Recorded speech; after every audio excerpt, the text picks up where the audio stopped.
Donc on va commencer notre méditation de ce soir autour de la parole de Dieu. Frère, tout à l'heure, quand on discutait, on parlait de la vie de Job. C'est un peu le thème de mon message. De notre vie, les situations que l'on vit, il y a toujours cette question qui revient à un moment ou à un autre quand on est chrétien, c'est pourquoi ? Pourquoi il m'arrive ça ? Pourquoi je vis telle situation ? Pourquoi Dieu me fait passer par ça ? Et tous ces pourquoi, des fois, arrivent à nous faire douter de la volonté de Dieu, de ce que Dieu aurait pour nous. Tous ces pourquoi, des fois, nous font tomber dans des sortes de dépression spirituelle, où semblerait-il que Dieu est absent, ou que Dieu n'agit plus. Mais j'aimerais lire un passage de la parole de Dieu avec vous, qui va nous introduire dans la pensée du Seigneur.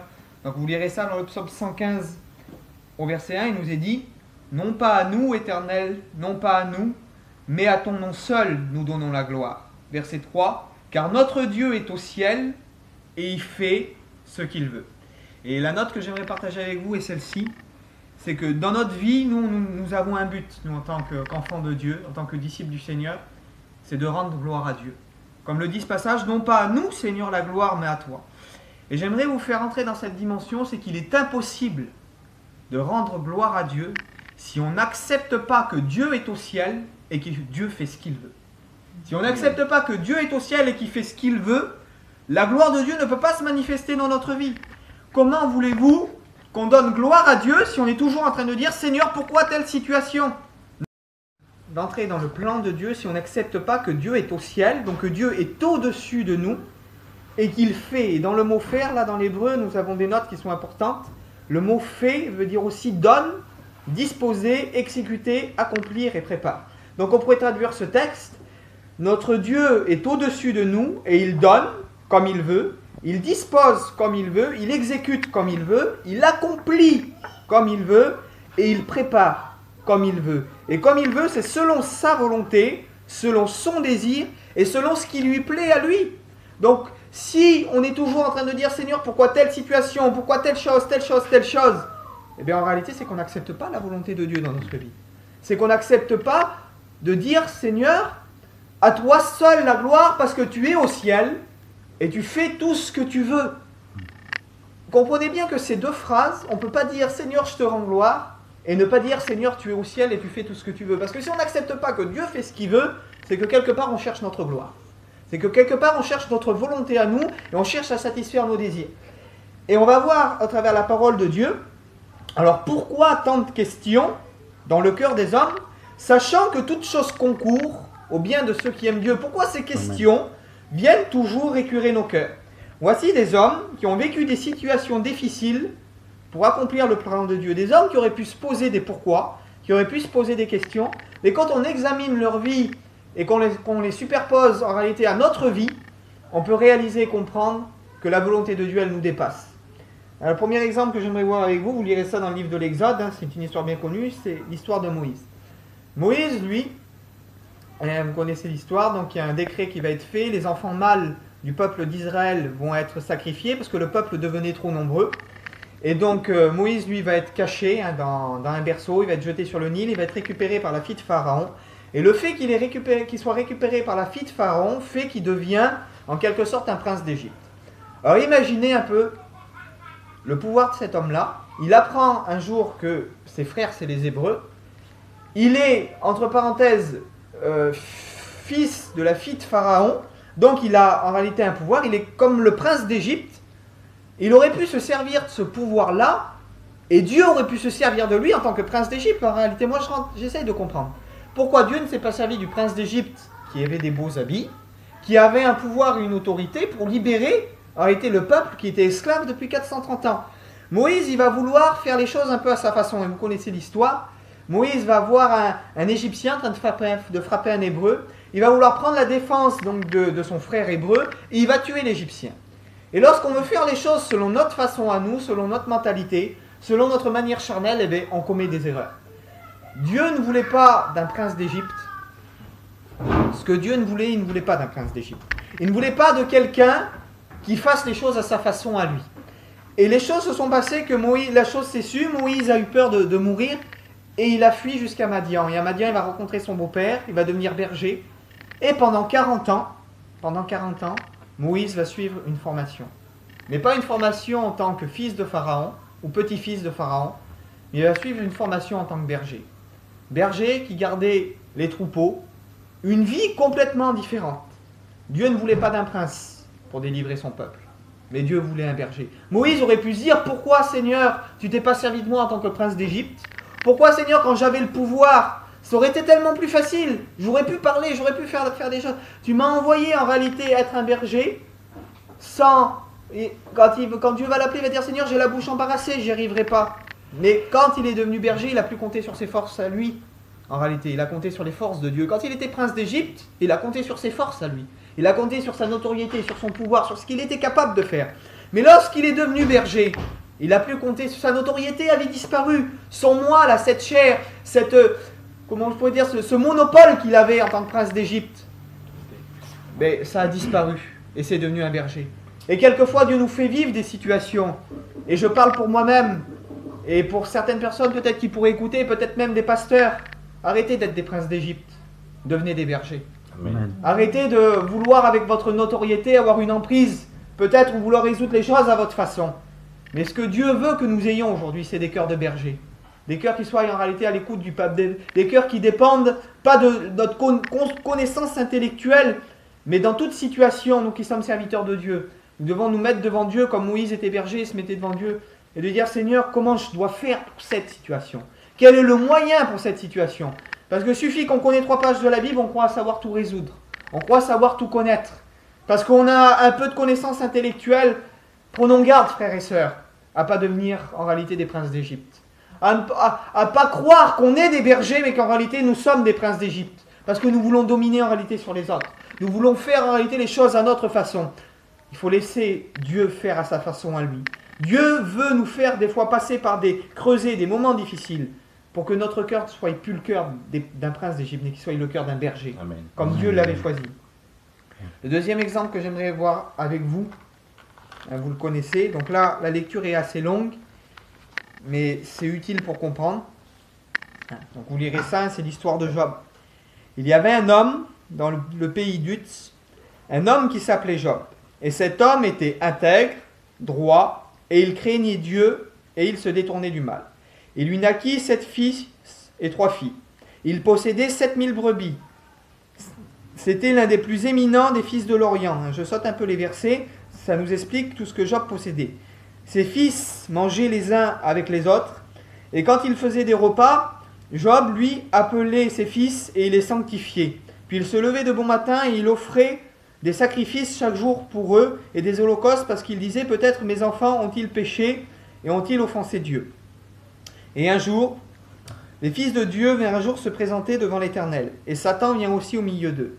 L'Éternel dit à Satan, d'où viens-tu? Et Satan lui répondit, je viens de parcourir la terre de m'y promener. L'Éternel dit à Satan, as-tu remarqué mon serviteur Job? Il est intègre et droit, il se détourne du mal, il n'y a personne comme lui sur la terre.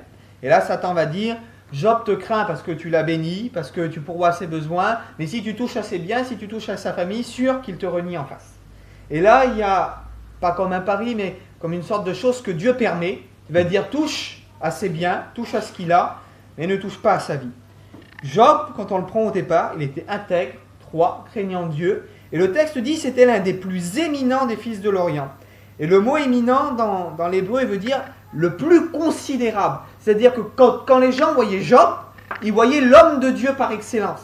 Ils voyaient en réalité un sommet spirituel. Tout le monde aurait voulu être Job. Dans cette abondance-là, tout le monde veut être Job. Même moi, tout le monde aurait voulu être Job. Intègre, droit, craignant Dieu, se détournant du mal. J'ai des brebis, j'ai des bœufs, mes enfants sont en bonne santé, je suis riche, les gens m'écoutent, mais tout le monde aurait voulu être Job. Même moi le premier. Mais maintenant, la Bible nous dit que Satan va faire ce que Dieu l'autorise à faire. Un vent va souffler sur la maison des enfants de Job pendant qu'ils étaient en train de manger, la maison va s'écrouler sur eux, tous ses enfants vont mourir. Job va perdre tout son bétail. Il y a un incendie qui va se déclarer, Job va perdre tout son bétail. Il va perdre tous ses biens, et même ses amis et sa femme vont être contre lui. Sa femme va lui dire, mais renie Dieu et meurt. En réalité, sa femme va le pousser au suicide. Et le mot, c'est ça, parce que Job ne pouvait pas mourir. Parce que Dieu va dire à Satan, tu pourras toucher à lui, mais toi, tu ôtes pas sa vie. Même s'il est malade, tu ôteras pas sa vie. Job ne pouvait pas mourir.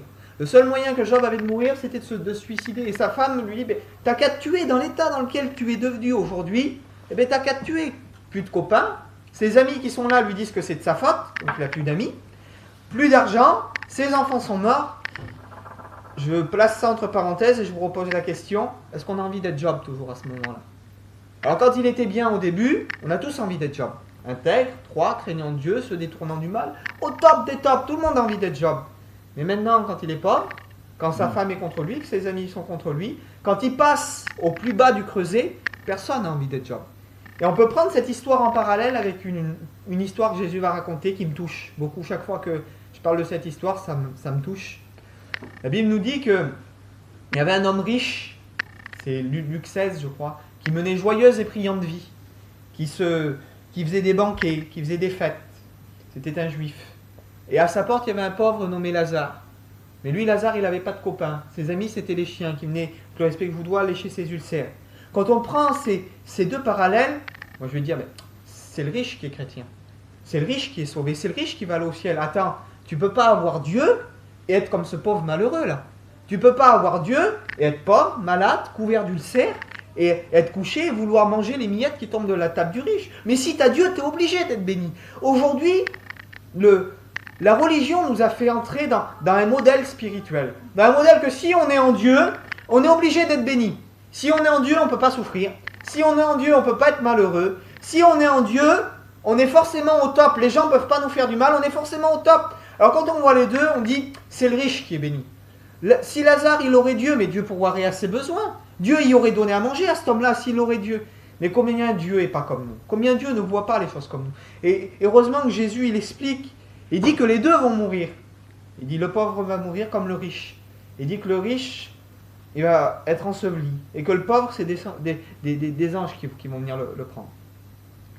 Et que dans le lieu c'est pas ni l'enfer ni le paradis, parce que l'enfer et le paradis pour l'instant n'existent pas, ils ne sont pas là encore. C'est un lieu de repos. Il y a un côté où il y a un lieu de tourment et un côté où il y a un lieu de repos, où nous voyons donc ce pauvre Lazare qui est avec Abraham, et nous voyons ce riche là qui est dans la souffrance, dans les flammes, et il voit le pauvre Lazare.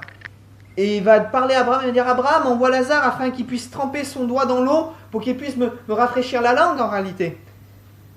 Et Abraham va dire, il y a un abîme infranchissable entre vous et nous, de sorte que personne ne puisse aller ni d'un côté ni de l'autre. Sur la terre, entre vous et moi, on aurait tous voulu être le riche. Mener joyeuse et brillante vie. Qui c'est qui aurait eu envie d'être Lazare là, ici? Est-ce que moi j'aurais eu envie d'être pauvre, malade, couvert d'ulcères et rien avoir à manger? Et moi ce qui me touche, c'est que Lazare, il aurait pu aller voler pour se nourrir. Parce que le texte le dit bien. À aucun moment, il aurait pu dire, Seigneur, regarde dans l'état que je suis. Seigneur, mais je vais aller voler, tu ne pourvois pas mes besoins, je vais faire comment? Seigneur, je vais me débrouiller, moi je vais m'en sortir, je vais y arriver. Il est resté là en attendant le secours de Dieu. Et il est mort, Seigneur, que Dieu me pardonne. Il est mort en attendant le secours de Dieu. Il est mort sans avoir aucun ami, sans avoir rien à manger, rien à boire. Il est mort en ayant attendu le secours de Dieu. Mais aujourd'hui, dans le monde religieux, personne ne veut être cet homme-là. Personne ne veut être celui qui est rejeté. Personne ne veut être celui qui meurt en attendant le secours de Dieu. Personne ne veut être celui... Lui, tu as vu là-bas, il est tout seul, il est dans son coin. Personne ne veut être celui-là. Tout le monde veut être aimé. Tout le monde veut faire partie du nombre. Tout le monde veut faire partie de ceux qui ont du succès. Comme le riche, mener joyeuse, brillante vie. On est bien, on est heureux, on a de la réussite. La réussite, aujourd'hui spirituelle, ne prouve pas que nous sommes approuvés de Dieu. Ne prouve pas que nous sommes approuvés de Dieu. Parce que la Bible dit, Jésus va dire, quand le Fils de l'homme paraîtra, trouvera-t-il la foi? C'est-à-dire que dans les derniers temps, la majorité des gens ne pratiqueront plus la vraie foi. Donc le succès est le résultat. Autre passage, Jésus va dire, en ce temps-là, ils diront, n'avons-nous pas prophétisé en ton nom? N'avons-nous pas guéri les malades, ni chassé les démons? Jésus ne dit pas que les démons n'ont pas été chassés, que les malades n'ont pas été guéris, et que les prophéties n'ont pas été données. Il dit que ces trois choses-là, elles sont vraies. Donc des hommes auront béni d'autres hommes, ils auront prophétisé. Donc les prophéties auront été vraies, les malades auront été guéris, les morts peut-être auront même ressuscité. Il y aura eu des centaines d'âmes qui seront converties. Et Jésus dira sur ces hommes-là, je ne vous connais pas. Comment alors le fait de produire des miracles ne prouve pas que je vis une vie sincère et pieuse avec Dieu? Non. La seule chose que Dieu honore, c'est ses commandements, c'est sa parole. Parce que tu as gardé la parole de la persévérance. Trop de choses sont cachées aujourd'hui. Les gens se fient, se basent parce que telle personne parle bien, telle personne fait des miracles, telle personne vit de telle façon, alors c'est un homme de Dieu. Mais à combien Dieu, lui, se base sur ce que les gens vivent dans le secret, sur les choses qui sont cachées. Et comme je vous dis, aux yeux des gens, Lazare, c'était le pauvre perdu, c'était le pauvre bon à rien, le pauvre trimard du coin, il n'avait rien. Et le riche, lui, il avait tout. Et on revient à ce que Jésus va dire, celui qui voudra garder sa vie dans ce monde la perdra. Je vous le dis devant Dieu, on peut être chrétien, on peut être pasteur et vouloir garder sa vie dans ce monde. On peut être chrétien, être pasteur et vouloir garder notre notoriété. On peut être chrétien, pasteur et vouloir garder en réalité nos petites combines qui sont cachées. On peut vouloir être chrétien, pasteur et vouloir garder nos richesses. On peut vouloir être chrétien et pasteur et vouloir garder notre vie sur cette terre. Mais Jésus le dit, celui qui voudra garder cette vie sur cette terre, il la perdra. Et celui qui la perdra à cause de moi, être capable de tout perdre pour la vérité. Être capable de tout perdre pour la justice. Être capable de finir seul pour la justice. Et c'est ce que Dieu demande en réalité. C'est pour ça que Jésus dit, trouvera-t-il la foi quand il reviendra? Trouvera-t-il des hommes et des femmes capables de prendre position pour la vérité? De prendre position contre le mal, contre le péché, contre tout ce que les choses que le monde fait aujourd'hui, les choses que la religion fait aujourd'hui. Je ferme la parenthèse et je reviens à mon histoire de Job. Job, il va vivre en réalité toutes ces choses, il va tout perdre. Dieu nous enseigne et nous apprend. Et Job, lui, à travers ce qu'il va vivre, il va être enseigné de Dieu et il va apprendre. Regardez ce que Job va dire au chapitre 42, donc c'est la fin de l'histoire. C'est une fois que Job a vécu en réalité toutes ces choses, que Job a subi en réalité l'épreuve à laquelle il était destiné. Une fois que Dieu lui a parlé et que Dieu l'a rétabli, Job va dire ces paroles à Dieu. Job répondit à l'Éternel et il dit, « Je reconnais que tu peux tout et que rien ne s'oppose à tes pensées. » Premièrement, il reconnaît la souveraineté de Dieu. Il reconnaît que Dieu est au-dessus de lui. Peut-être qu'avant, il ne l'avait pas reconnu à ce point-là. Mais aujourd'hui, il reconnaît que Dieu est au-dessus de lui. Je reconnais que tu peux tout et que rien ne s'oppose à tes pensées. Il va découvrir réellement qui est Dieu. Il va dire,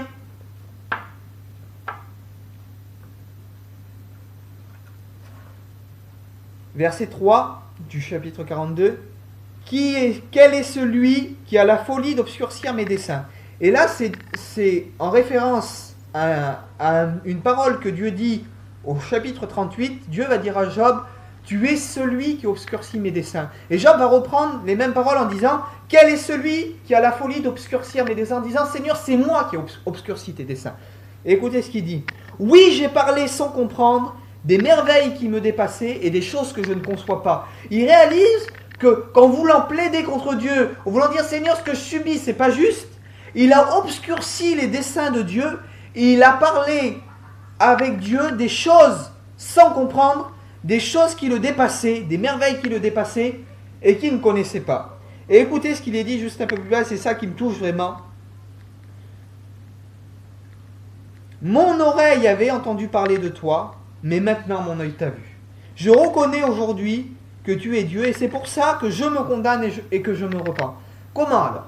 Quand Job était le plus éminent des fils de l'Orient, quand Job était béni, quand ses fils étaient en bonne santé, quand il avait tout, Job n'a pas connu Dieu et Job n'a pas pu dire ces mots avant ce moment-là.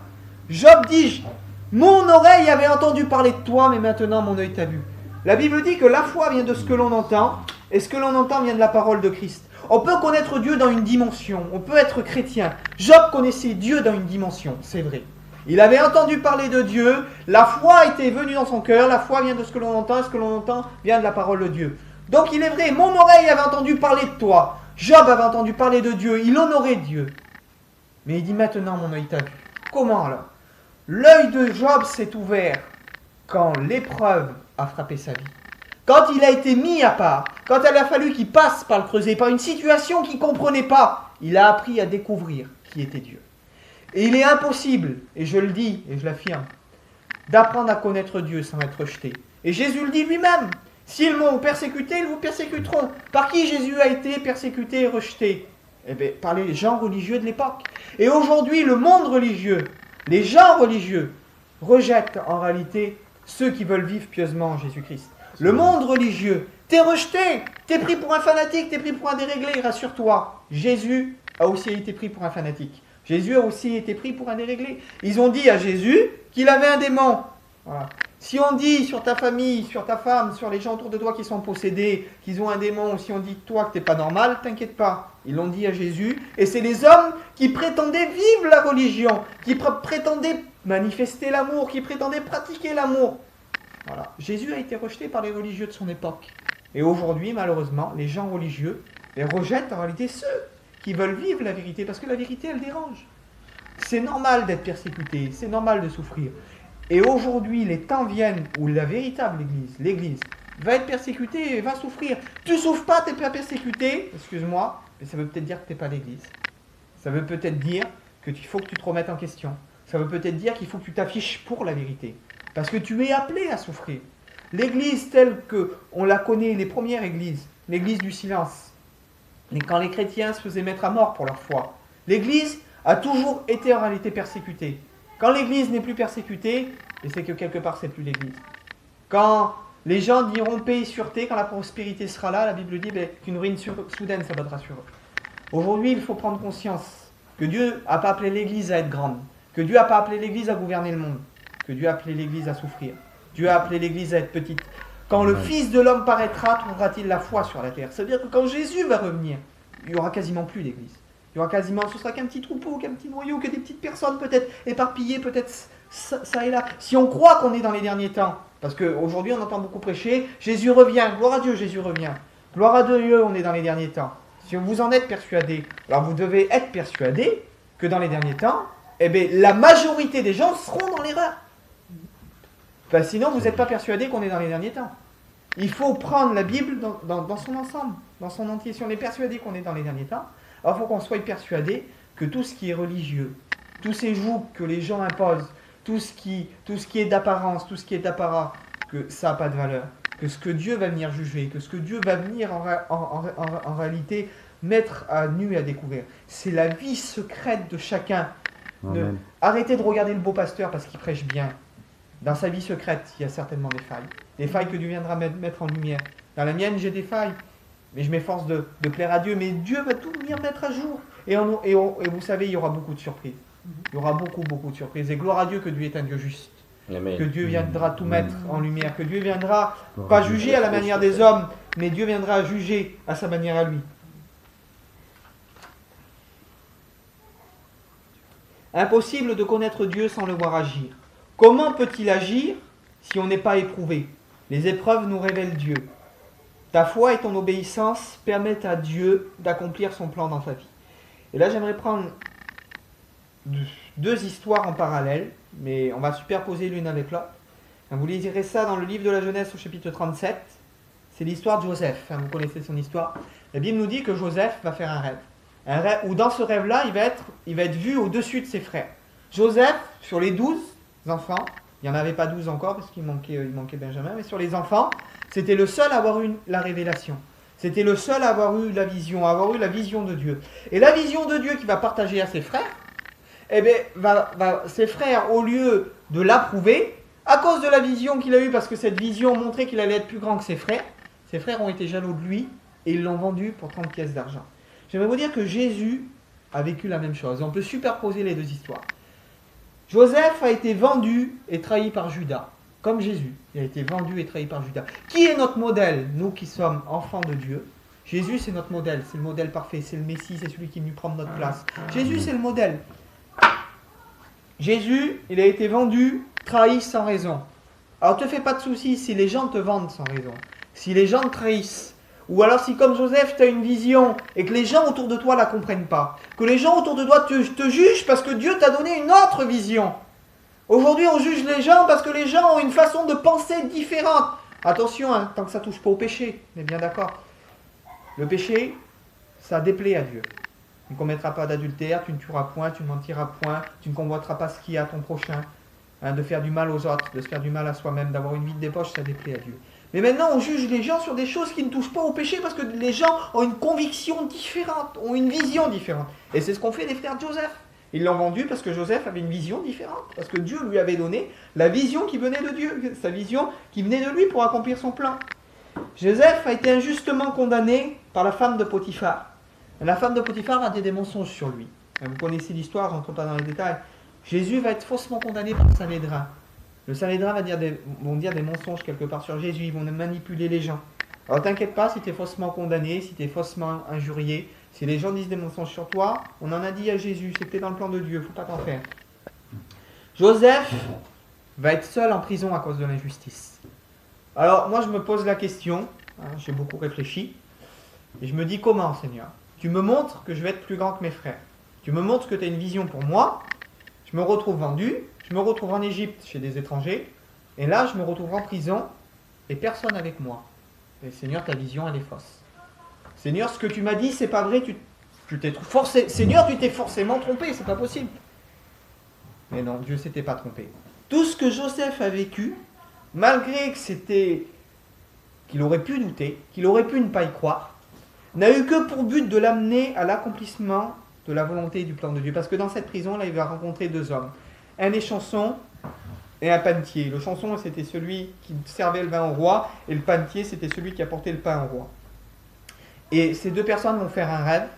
Joseph va donner l'explication, et les chansons, quand il va sortir de prison, quelques années après, Pharaon va faire un rêve, et va se souvenir que Joseph a le pouvoir d'expliquer les rêves, et Joseph va sortir de prison, et il va devenir gouverneur de l'Égypte.